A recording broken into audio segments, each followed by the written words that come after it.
We saw in a previous presentation that the response to an arbitrary input could be written in terms of the sum of the response to a set of pulses, and we commented on how this was only approximation because the pulses had some finite width, and therefore could not perfectly approximate an arbitrary x of t.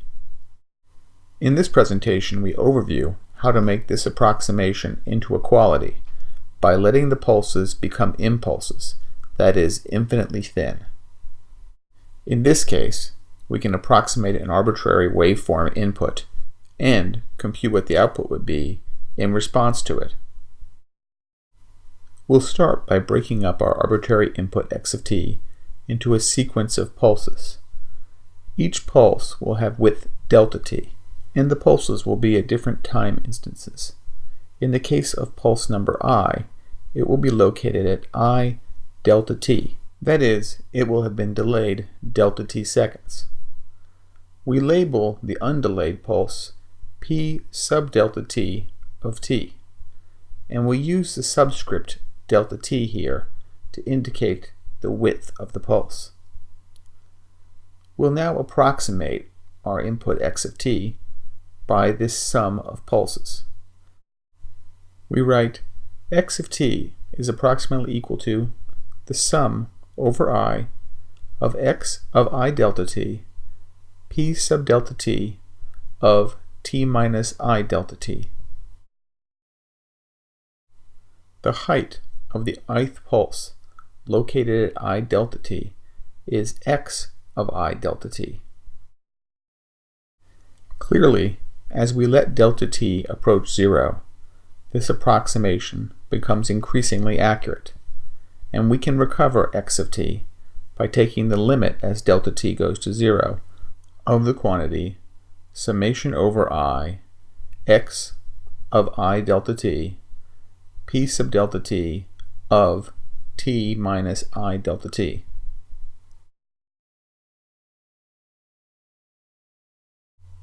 Now, working with that limiting equation, I'll multiply the terms in the summation by delta t and divide them by delta t so as not to change anything.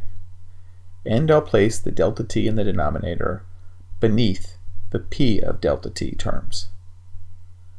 Then, as delta t goes to 0, the summation will become an integral, and p of delta t, evaluated at t minus I delta t, over delta t, will become a Dirac delta function that has been delayed by tau seconds, where tau is I delta t after the limit has been taken, and delta t becomes d tau, tau being the dummy variable of integration.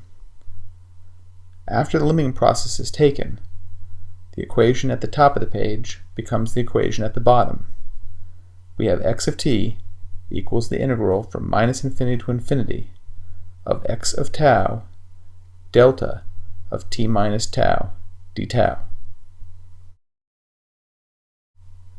This equation says how x of t can be constructed from an infinite number of Dirac delta functions. Since we know how to find the response to a single Dirac delta function, that is the impulse response h of t, we can now construct the response to an arbitrary input signal x of t.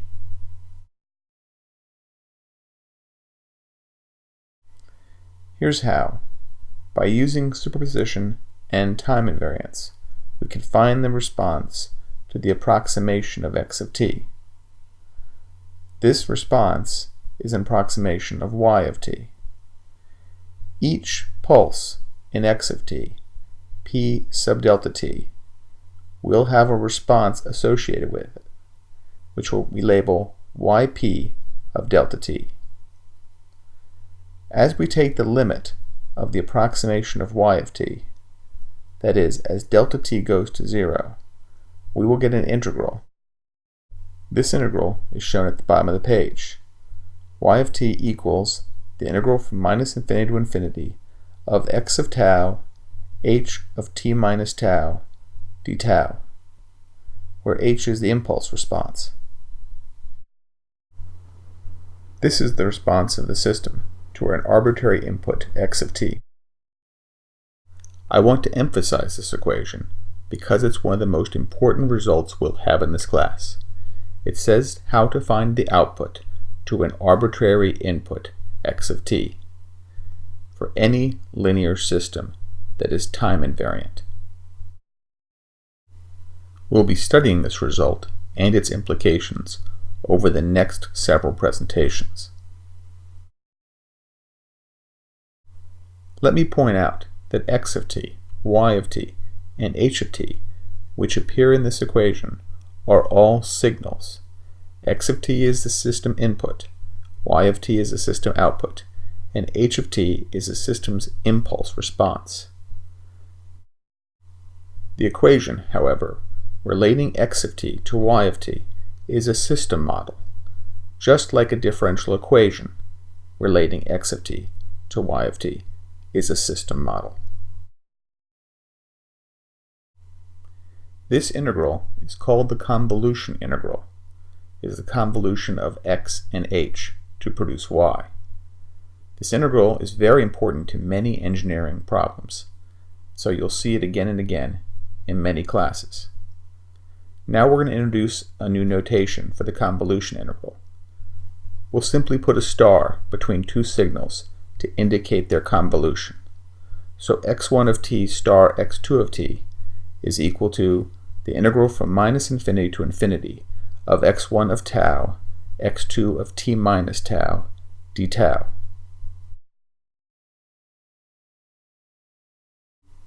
Using this notation, the input and output of a linear time-invariant system are related by the equation y of t equals x of t convolved with h of t. I want you to feel comfortable with convolution and with the star notation for convolution.